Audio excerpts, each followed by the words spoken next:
सीतापुर नाम के गांव में मधु नाम की एक लड़की रहती थी। मधु एक सब्जी के ठेले में सब्जियां बेचती थी। मधु रोज की तरह सब्जियां लेके गांव में बेचने के लिए निकलती है, पर मधु आज कम सब्जियां लेके गांव में निकलती है। अरे मधु, 1 किलो टमाटर देना। मधु टमाटर लेने के लिए जैसे ही झुकी, वैसे ही वो आदमी वहां से गायब हो गया और टमाटर बन के उसके ठेले पे आ गिरा। मधु ने ऊपर देखा तो उसे कोई भी नहीं दिखा। मधु को कुछ समझ नहीं आया। तब वहां से एक दूसरा आदमी आया। अरे मधु, 1 किलो आलू देना। मधु आलू लेने के लिए जैसे ही झुकी, वो आदमी भी वहां से गायब हो गया और वो आलू बन के मधु के ठेले में आ गिरा। मधु सोच में पड़ गई कि आज मुझसे कोई सब्जी क्यों नहीं ले रहा है। वो रोज की तरह आज भी नीम के पेड़ के नीचे बैठ गई। मधु रोज उस पेड़ के नीचे बैठकर अपनी माँ को याद करती है। इतने में वहाँ पे एक चुड़ैल आ गई और उसने सारी सब्जियां उठा ली और उसके ठेले में एक सोने का सिक्का रख के गायब हो गई। मधु को कुछ समझ नहीं आया और वो सोने का सिक्का लेकर घर आ गई। कितना कमाया आज, या फिर आज भी खाली हाथ आ गई। हे राम, ये मनूस कहाँ से मेरे गले पड़ गई। मधु ने सौतेली माँ को सोने का सिक्का दिया। वो देखकर माँ बहुत खुश हो गई। चल चल, अब काम पे लग जा। घर का झाड़ू लगा और घर का बाकी काम भी कर दे। बेचारी मधु, उसने घर का सारा काम किया और रूखा सूखा खाना खाकर बाहर ही सो गई। कल मैं मधु को ज्यादा सब्जी दूंगी। ज्यादा सब्जी का मतलब ज्यादा सोने के सिक्के, और मैं जल्दी ही अमीर बन जाऊंगी। हा हा हा हा। अगले दिन मधु ज्यादा सब्जी वाला ठेला लेकर गांव की तरफ निकल गई। गांव की तरफ जाते हुए वो वापस नीम के पेड़ के पास आई। इतने में वहां पीछे से चुड़ैल आई और ठेले पे उसने कुछ जादू किया। अकड़म तिकड़म, बना दे सब्जी खरीदने वालों को तिकड़म। हा हा हा हा हा हा हा। और देखते ही देखते चुड़ैल वहां से गायब हो गई। मधु उठी और वो सब्जी लेकर गांव में चले गई। आज भी वैसा ही होने लगा। मधु के ठेले पे कोई भी आता वो गायब होकर सब्जी बन जाता। मधु को लगा आज भी सब्जी नहीं बिकेगी। मधु फिर निराश होकर वापस जाने लगी। तभी उसने सब्जियों की तरफ ध्यान दिया कि सब्जी इतनी ज़्यादा कैसे हो गई है। तभी उसे ध्यान में आया कि रोज ऐसा ही हो रहा है। सब्जी बिकती तो नहीं है, पर बढ़ कैसे जाती है। कुछ ना कुछ तो गड़बड़ है। मधु ने कुछ आलू उठाकर अपने थैले में डाल लिए। उसने ये सोचा कि आज वो आलू की सब्जी बनाएगी, नहीं तो फिर से सब्जियां नीम के पेड़ के नीचे गायब हो जाएंगी। और आज भी ठीक वैसा ही हुआ। नीम के पेड़ के पास उसकी सब्जियां गायब हो गई और सोने का सिक्का आ गया। वो सिक्का लेकर घर गई और सौतेली माँ को दे दिया और वो थैले में से आलू निकाल कर काटने के लिए बैठ गई। तभी उसको आलू में से आवाज़ आई, मुझे मत खाओ, मुझे मत खाओ। आलू को बोलता देख मधु घबरा गई। तभी वो आलू से कहता है, मैं आलू नहीं हूँ मधु, मैं एक गांव वाला हूँ। मैं सुबह सब्जी लेने तुम्हारे ठेले पे आया था, लेकिन तभी अचानक एक जादू हुआ और मैं आलू बन के तुम्हारे ठेले पे गिर गया। मेरे जैसे ही गांव के सारे लोग सब्जी बन रहे हैं। मैं तुम्हारे थैले में था तभी बच गया। बाकी लोगों को नीम के पेड़ वाली चुड़ैल ने गायब कर दिया है। मधु घबरा जाती है। वो उस आलू को लेकर गांव के साधु महाराज के पास जाती है। मधु साधु महाराज जी को बताती है कि गांव के सभी लोग सब्जी बन रहे हैं। जो भी उसके ठेले में आता है वो सब्जी बन जाता है। शाम को नीम के पेड़ के पास एक चुड़ैल आती है। वो उन सब सब्जियों को गायब कर देती है। ये बहुत शक्तिशाली चुड़ैल है। इसे मैं नहीं हरा पा रहा था। इसने पहले भी गांव में बहुत आतंक मचाया है। वो पहले भी गांव वालों को उठाकर लेके चले जाती थी। मेरे जादू की वजह से वो गांव में प्रवेश नहीं कर पाती, इसलिए वो तुम्हारे सहारे लोगों को गायब कर रही है। ये लो बेटी, जादुई जल।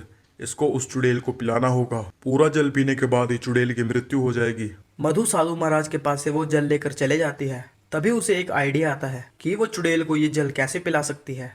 अगले दिन वो सब्जियां लेकर नीम के पेड़ के पास जाती है और रोज की तरह चुड़ैल सब्जियों पर जादू कर देती है। लेकिन आज मधु गाँव नहीं जाती और उन सब्जियों में बहुत तीखी मिर्च डाल देती है। वो चुड़ैल फिर से वापस आती है और सब्जियां लेकर वहां से चले जाती है। मधु उस चुड़ैल का पीछा करती है और वो चुड़ैल की गुफा तक पहुंच जाती है। चुड़ैल गुफा में जाकर आलू उठाती है और वो खा लेती है। जैसे ही वो आलू खाती है उसे जोरों से मिर्ची लगती है और वो चुड़ैल चिल्लाने लगती है, मुझे बचाओ, मुझे बचाओ। हाय राम, मैं मर गई, बचाओ।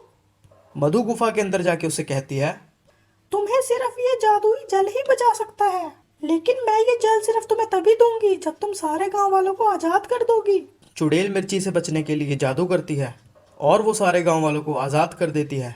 फिर मधु चुड़ैल को पानी दे देती है। पानी पीते ही चुड़ैल वहां पे भस्म हो जाती है और गांव वालों को उस चुड़ैल से मुक्ति मिल जाती है। जादुई दाढ़ी। बहुत समय पहले एक गांव में श्यामलाल नाम का एक गरीब रहता था। उसकी दाढ़ी बहुत लंबी थी, जिस कारण उसकी शक्ल साफ नहीं दिखाई देती थी। वो उस दाढ़ी को लेकर बहुत गर्व के साथ गांव में घूमता था। अरे क्या भाइयों, है कोई इस गांव में जो मेरी जैसी दाढ़ी बना सकता है क्या? वैसे ये कोई साधारण दाढ़ी नहीं है, ये एक चमत्कारी दाढ़ी है मेरे दोस्तों। ये एक ना एक दिन मेरी किस्मत को ज़रूर चमकाएगी, बस तुम देखते रहो। वो पूरे गांव में ऐसा कहता रहता था। गांव के लोग आपस में बातें करते रहते थे कि इसको दिन ब दिन अपनी दाढ़ी का मुंह बढ़ता ही जा रहा है। घर पे उसकी पत्नी उसको हर रोज बोलती रहती थी, अजी अब बस भी करो, इतनी बड़ी दाढ़ी का क्या करोगे? हम तो आपकी शक्ल भी भूल गए, आप कैसे लगते हो? तो श्यामलाल बोलता है, अरे पगली, इस दाढ़ी में ही अपनी किस्मत छुपी है, बस तुम देखती ही जाओ इस दाढ़ी का कमाल। ये एक दिन हमें धनवान बना देगी, तुम बस देखती जाओ। अजी क्या बोल रहे हो आप? अब आपकी दाढ़ी खरीदने के लिए कोई आएगा क्या? अरे हाँ भगवान, मेरी दाढ़ी कोई साधारण व्यक्ति नहीं खरीद सकता। मैं ये दाढ़ी महाराज को बेचकर एक बहुत बड़ा घर बनवाऊंगा, बस तुम देखती जाओ।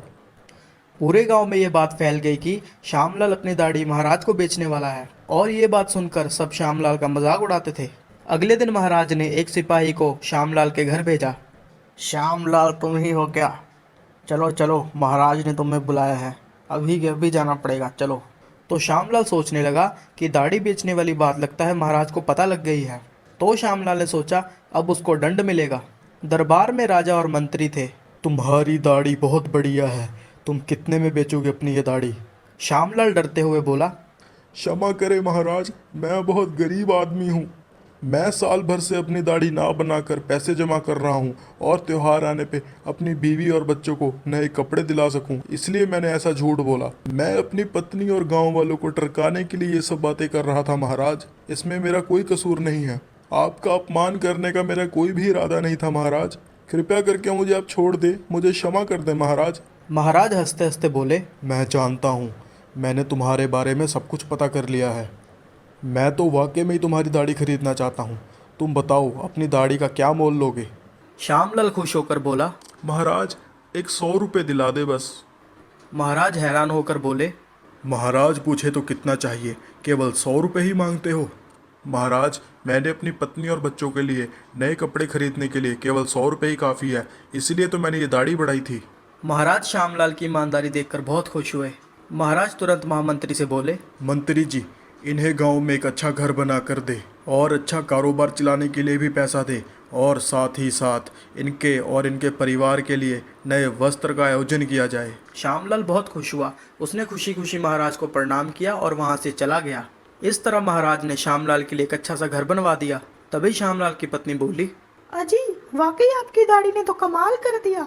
जब ये बात श्यामलाल की पड़ोसन को पता लगी कि महाराज ने उसकी दाढ़ी खरीद कर उसको इतना बड़ा घर बना के दिया है, वो पड़ोसन अपने पति के पास जाके बोली, अजी सुनते हो, मैंने सुना है महाराज दाढ़ी खरीद रहे हैं। आपकी दाढ़ी तो श्यामलाल की दाढ़ी से भी अच्छी है। आप अभी एक काम करो, आप महाराज के पास जाओ और उन्हें बोलो अगर महाराज आपको 10 लाख रुपए देंगे तभी आप उनको ये दाढ़ी देंगे। आप 1 रुपया भी कम मत करना, ठीक है ना? तभी उसका पड़ोसी तुरंत महाराज के पास चला जाता है। देखा महाराज, मेरी दाढ़ी कितनी अच्छी है। अगर आप मुझे 10 लाख रुपए देंगे तो मैं आपको ये दाढ़ी दे दूंगा, नहीं तो पड़ोस देश के महाराज और पैसे देने के लिए तैयार हैं।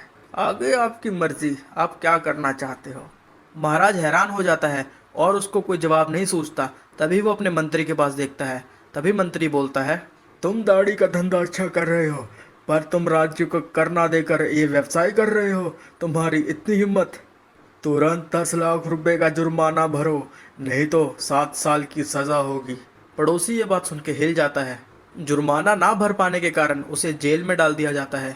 इसलिए कहते हैं दोस्तों, ईमानदारी और सच्चाई हमारी रक्षा करते हैं और लालच हमें दुखी देता है।